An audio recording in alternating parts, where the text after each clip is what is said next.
दोस्तों बहुत बहुत स्वागत है अपने YouTube चैनल एजुकेशन विद दिल मोहम्मद में।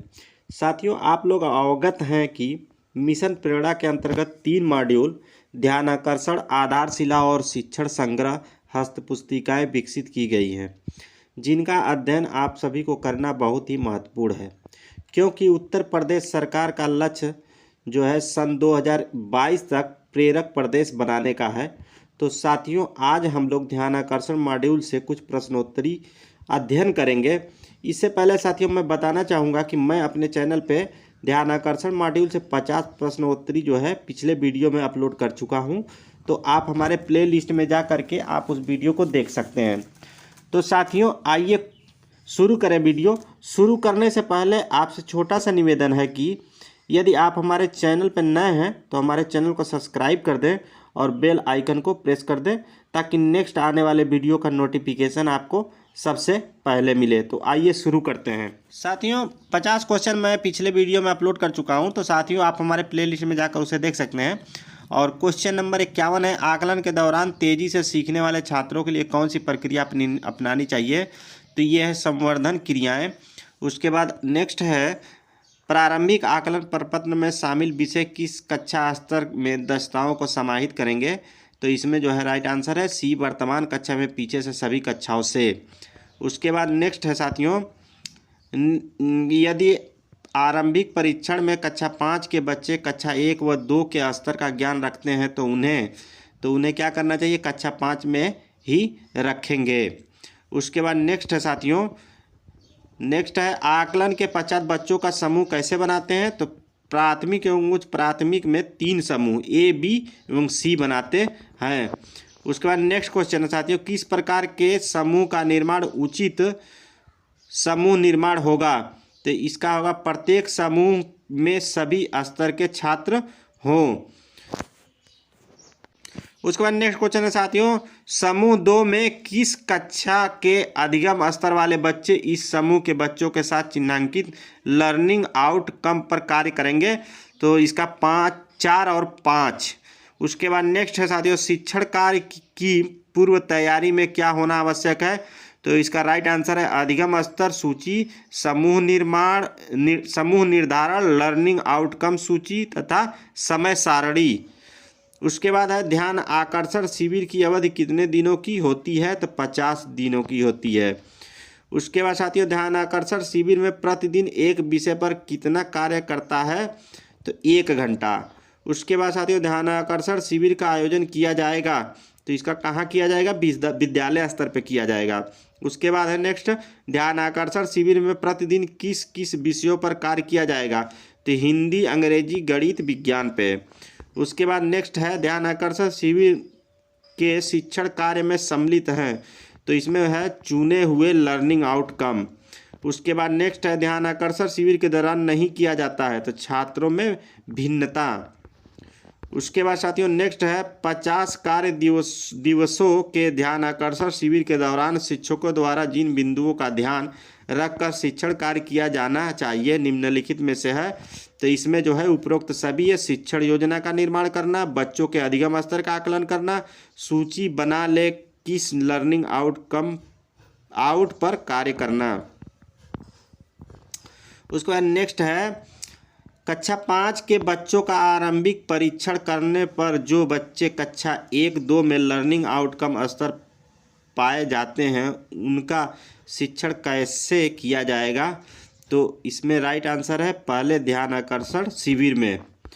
उसके बाद साथियों, ध्यान आकर्षण शिविर साप्ताहिक शिक्षण की कार्य योजना कितने सप्ताह में विभाजित है? तो 7 सप्ताह में विभाजित है। उसके बाद साथियों नेक्स्ट है, ध्यान आकर्षण शिविर में प्रथम सप्ताह में कक्षा शिक्षण के लिए किस चयनित तकनीक को लागू करेंगे? तो इसका राइट आंसर है संसाधनों से पूर्ण कक्ष का वातावरण, बैठक व्यवस्था, कक्षा प्रबंधन, रोचक प्रस्तावना। उसके बाद है साथियों, ध्यान आकर्षण शिविर के प्रत्येक सप्ताह में किन तकनीकियों गतिविधियों की पुनरावृत्ति अवश्य होगी? आप एक से अधिक विकल्प चुन सकते हैं, तो इसमें जो है रोचक प्रस्तावना होना चाहिए, आप प्रश्न पूछना, बैठक व्यवस्था, टीएलएम का प्रयोग।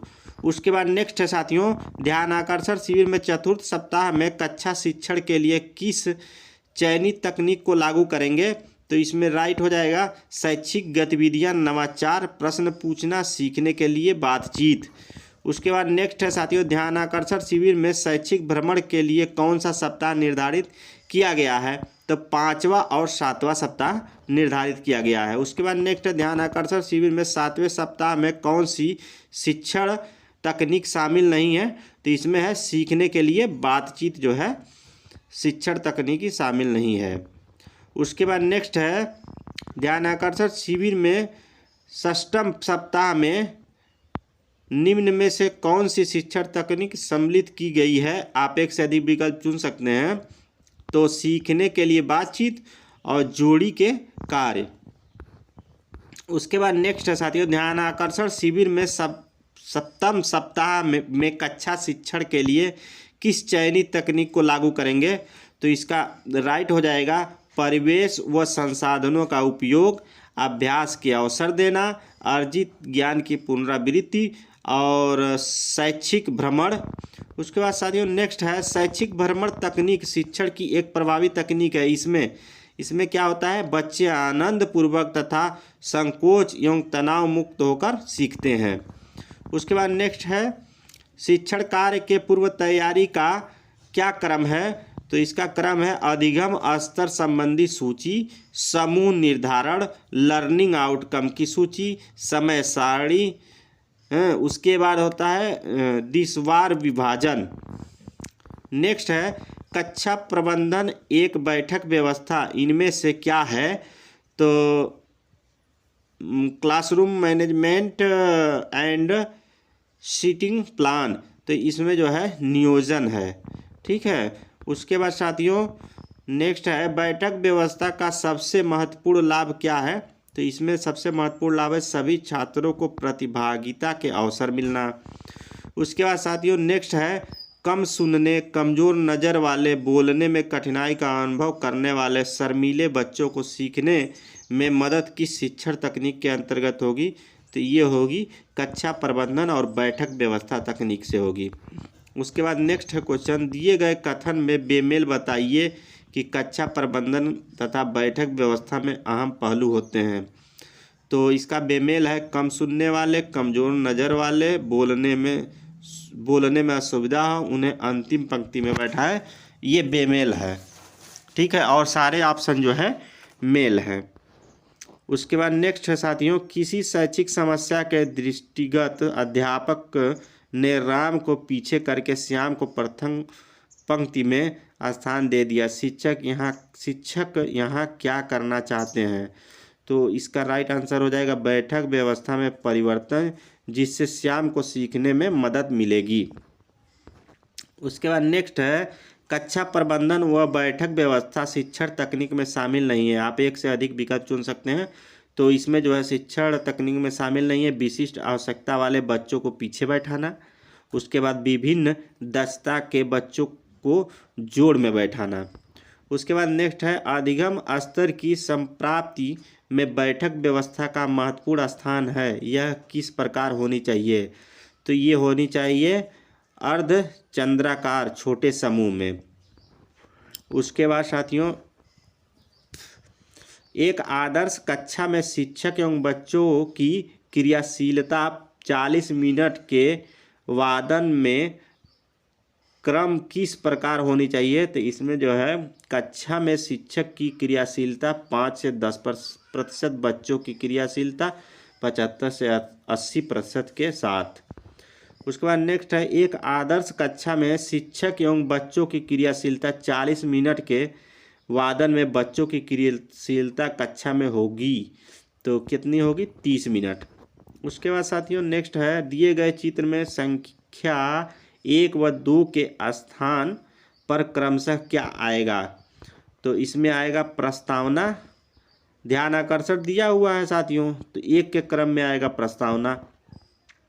उसके बाद नेक्स्ट है, प्रकरण व ध्यान आकर्षण प्रभावी शिक्षण का सही तरीका है। तो इसका राइट हो जाएगा शिक्षण योजना एवं शिक्षण अधिगम सामग्री के साथ छोटे समूह में शिक्षण कार्य। उसके बाद ध्यान आकर्षण शिविर के दौरान प्रयुक्त होने वाली शिक्षण तकनीकियों की संख्या कितनी है? तो 18 है। उसके बाद ध्यान आकर्षण तकनीक का प्रयोग करने से छात्रों को पुनः आत्मविश्वास जगेगा। उसके बाद नेक्स्ट है कक्षा शिक्षण हेतु रणनीतियाँ एवं तकनीक ध्यान आकर्षण मॉड्यूल में किस भाग में वर्णित है? तो भाग 3 में ये जो है वर्णित है। उसके बाद है शिक्षण तकनीक से बच्चों को क्या लाभ होंगे? तो उपरोक्त सभी लाभ होंगे। जैसे ए है बच्चे उत्साहित होकर आनंद पूर्वक सीखने की प्रक्रिया में शामिल होंगे। बी है अवधारणाओं को समझ में आसानी होगी। सी है एक दूसरों की सहायता से सीखेंगे और ध्यानाकर्षण वातावरण होने से रचनात्मक प्रवृत्ति में वृद्धि होगी। ये सारे ऑप्शन सही हैं। उसके बाद नेक्स्ट है ध्यान आकर्षण तरीके तकनीके में सम्मिलित नहीं है, तो समुदाय का सहयोग इसमें सम्मिलित नहीं है। उसके बाद है रचनात्मक प्रतिपुष्टि से क्या नहीं होगा? तो नकारात्मक माहौल का निर्माण नहीं होगा। उसके बाद साथियों नेक्स्ट है सकारात्मक प्रतिपुष्टि देने से क्या लाभ होंगे? तो इसमें जो है होगा शिक्षक और बच्चों के मध्य सकारात्मक संबंधों का निर्माण होगा और सीखने में प्रोत्साहन मिलेगा। उसके बाद साथियों नेक्स्ट है छात्र किस स्थिति में पढ़ने व सीखने के लिए तत्पर होंगे? तो संसाधनों से परिपूर्ण कक्ष में जो है पढ़ने और सीखने में तत्पर होंगे। उसके बाद TLM शिक्षण प्रक्रिया को किस प्रकार प्रभावित करते हैं? तो ये जो है रोचक बनाकर, स्वयं सीखने के अवसर देकर, प्रभावी बनाकर, ये सभी ऑप्शन सही हैं। उसके बाद नेक्स्ट है रोचक प्रस्तावना शिक्षण तकनीक में शामिल नहीं है, तो बिना किसी भूमिका के शिक्षण आरंभ कर देना। उसके बाद नेक्स्ट है रोचक आकर्षक चित्र एवं बच्चों द्वारा दिए गए कार्यों के प्रदर्शन से युक्त कक्षा शिक्षण तकनीक है, तो यह है संसाधनों से परिपूर्ण कक्षा। नेक्स्ट है ध्यानाकर्षण पुस्तिका में प्रभावी शिक्षण तकनीक तालिका की शुरुआत के पहले बॉक्स में संसाधनों से पूर्ण कक्षा कक्ष का वातावरण लिखा हुआ है। अंतिम बॉक्स में क्या लिखा हुआ है? तो इसमें अंतिम बॉक्स में लिखा होता है प्रोजेक्ट कार्य। उसके बाद साथियों रोचक प्रस्तावना कौन सा कार्य उपयोगी होगा? तो ये जो है सभी जो है घटना या दृष्टांत सुनना और पूर्व ज्ञान पर आधारित प्रश्न पूछना, रुचिकर कविता या गीत, ये सभी जो है रोचक प्रस्तावना के कार्य हैं। उसके बाद नेक्स्ट है साथियों शैक्षिक गतिविधियों नवाचार रोचक खेल कहानी से क्या लाभ होगा? तो इसमें जो है 2 एवं 3 यानी कि बच्चों को उत्साह एवं आनंद मिलेगा और बच्चे एक दूसरे से सहयोग करेंगे और सीखेंगे। उसके बाद नेक्स्ट है प्रोजेक्ट कार्य ध्यानाकर्षण शिविर में किस सप्ताह में शामिल किया गया है? तो तीसरे सप्ताह में शामिल किया गया है। उसके बाद है नेक्स्ट है शिक्षण तकनीक 4 में किसका वर्णन किया गया है? तो 4 में जो है शिक्षण अधिगम सामग्री का सामर्थ्य उपयोग। उसके बाद नेक्स्ट है गतिविधियां हमारे शिक्षण कार्य को क्या करती हैं? रोचक एवं क्रियाशील बनाती हैं। उसके बाद नेक्स्ट है सभी को शामिल करना तात्पर्य है, तो इसमें जो है सभी को शामिल करना तात्पर्य है सभी बच्चों पर व्यक्तिगत ध्यान देना, जिससे सभी बच्चे गतिविधियों में प्रतिभाग कर सकें और बच्चे एक दूसरे की मदद करें तथा सीखने में पीछे छूट जाने की संभावना कम हो जाए। यानी ए और बी सही है। उसके बाद है सरल से कठिन की ओर में सरल का आशय है, तो इसका हो जाएगा जो ज्ञात हो, दिखाई दे, जिसे छू सके तथा पूर्व ज्ञान पर आधारित हो वही सरल है। उसके बाद नेक्स्ट है एक शिक्षक को शिक्षण योजना बनाते समय किन बातों का ध्यान रखना चाहिए? तो इन्हें जो ए है, बी है और सी है सभी बातों पर ध्यान रखना चाहिए। संसाधनों से पूर्ण कक्षा कक्ष का वातावरण एवं कक्षा प्रबंधन तथा बैठक व्यवस्था, बी है रोचक प्रस्तावना तथा शिक्षण अधिगम सामग्री और सी है शैक्षिक गतिविधियां नवाचार रोचक खेल रोल प्ले कहानी आदि का प्रयोग। उपरोक्त सभी ये ऑप्शन सही हैं। उसके बाद नेक्स्ट है कक्षा शिक्षण के दौरान क्या करें? तो हताशा भरे शब्दों का प्रयोग। ये है कक्षा शिक्षण के दौरान क्या ना करें? तो इसमें कहानी का प्रयोग भी कर सकते हैं, उत्साहित करें, ऐसे शब्दों का प्रयोग करें, आकलन करें, लेकिन हताशा भरे शब्दों का प्रयोग न करें। तो इसमें न करें पूछ रहा है, तो इसमें हताशा भरे शब्दों का प्रयोग न करें। उसके बाद नेक्स्ट है, अनेक बार अभ्यास करने से छात्रों में आती है, क्या आती है? अवधारणात्मक स्पष्टता। ठीक है। उसके बाद नेक्स्ट है, किसी अवधारणा को जान लेने के बाद उसकी अच्छी समझ बनाने के लिए की आवश्यकता होती है। तो किसकी आवश्यकता होती है? अभ्यास की आवश्यकता होती है। नेक्स्ट है, प्रभावी शिक्षण तकनीक में शामिल नहीं है। तो प्रभावित शिक्षण तकनीक में शामिल नहीं है, क्या शामिल नहीं है? सभी बच्चों को शामिल नहीं करना। ठीक है। उसके बाद नेक्स्ट है, कक्षा शिक्षण के दौरान नहीं करना चाहिए, क्या नहीं? आवश्यकता से अधिक टीएलएम का प्रयोग नहीं करना चाहिए। उसके बाद है, कक्षा 3 के विषय हिंदी में लर्निंग आउटकम बच्चे संज्ञा को पहचानते हैं कि शिक्षण प्रक्रिया में ध्यानाकर्षण पुस्तिका में निम्न में से किससे संबंधित वृत्तांत का उल्लेख किया गया है? तो साहसी सीमा से संबंधित। उसके बाद साथियों, कक्षा 8 के गणित विषय में लर्निंग आउटकम बच्चे टीएलएम के प्रयोग के बारे में जानते हैं के लिए ध्यानाकर्षण पुस्तिका में कौन सी आवश्यक सामग्री का उल्लेख है? तो इसमें जो है एटीएम कार्ड का प्रारूप, एटीएम मशीन का चित्र वाला चार्ट। ठीक है, सॉरी ये क्वेश्चन गलत हो गया था, टीएलएम में बोल दिया था। कक्षा 8 के गणित विषय में लर्निंग आउटकम बच्चे एटीएम के उपयोग के बारे में जानते हैं के लिए ध्यानाकर्षण पुस्तिका में कौन सी आवश्यक सामग्री का उल्लेख है? तो इसमें जो है बी ऑप्शन सही है, एटीएम कार्ड का प्रारूप, एटीएम मशीन का चित्र वाला चार्ट। उसके बाद नेक्स्ट है, आओ अंग्रेजी सीखे का प्रसारण कितने बजे होता है? तो इसका प्रसारण होता है 11:20 पे AM में। उसके बाद जो है, किसी शिक्षण प्रक्रिया में पूछो प्रश्न बॉक्स का उल्लेख किया गया है। तो इसमें जो है कक्षा 8 के लर्निंग आउटकम बच्चे कार्बन के अनुरूप का अर्थ एवं इससे वर्गीकरण को समझकर बोलते हैं और लिखते हैं में किया गया है। उसके बाद साथियों नेक्स्ट है, ध्यानाकर्षण पुस्तिका में शिक्षक बच्चों को बताते हैं कि जब संख्याओं का नाम निश्चित होता है तो 10, 13, 11 आदि, तो उन्हें हम अचर संख्या कहते हैं, अर्थात इनका मान बदल नहीं सकता। किस कक्षा के लिए वर्णन किया गया है? तो कक्षा 6 के लिए वर्णन किया गया है।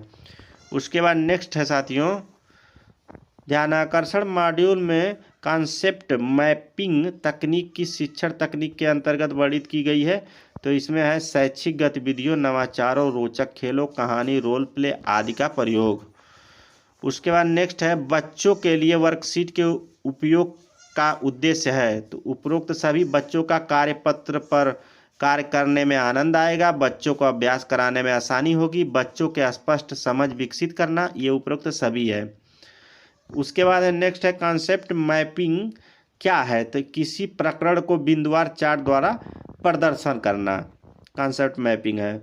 उसके बाद नेक्स्ट है साथियों, कॉन्सेप्ट मैपिंग एक तरीका है। तो ये तरीका क्या है? बच्चों का सीखने का। ठीक है साथियों। उसके बाद नेक्स्ट क्वेश्चन है, शिक्षण योजना का निर्माण करना, बच्चों के अधिगम स्तर का आकलन करना, ध्यान आकर्षण शिविर है। तो समय सारणी किस भाग में दी गई है? तो भाग 4 में दी गई है। तो साथियों ये ध्यान आकर्षण मॉड्यूल से कुछ क्वेश्चन थे जिसको मैंने आप लोगों के सामने जो है रिवीजन किया। और साथियों आपसे छोटा सा रिक्वेस्ट है कि यदि आप हमारे चैनल पर नए हैं तो हमारे चैनल को सब्सक्राइब कर दें और बेल आइकन को प्रेस कर दें ताकि नेक्स्ट आने वाले वीडियो का नोटिफिकेशन आपको सबसे पहले मिले। धन्यवाद। जय हिंद।